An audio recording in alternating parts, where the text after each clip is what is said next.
Aking real talks for today, guys.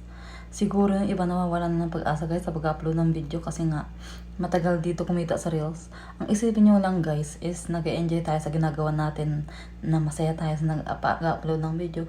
Huwag mo na isipin yung kita, guys. Okay, guys? Ito ang aking tips. Advice ko lang, guys.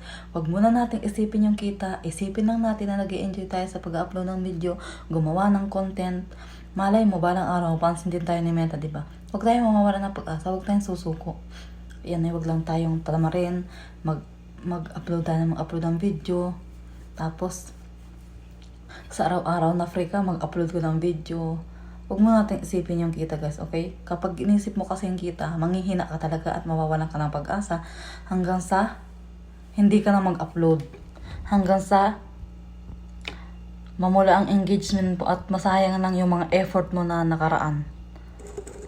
Kasi dapat araw-araw meron tayong upload para hindi tayo mabawasan sa engagement. Kaya guys, tips ko lang, huwag mawawala ng pag-asa. Maging masaya lang tayo sa ginagawa natin. Mag-upload lang tayo na mag-upload para mapansin tayo ni Meta at huwag susuko. Okay guys?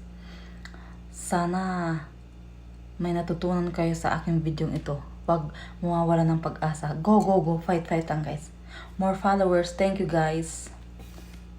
Please give me likes and comment kung gusto mo ang aking tips for today.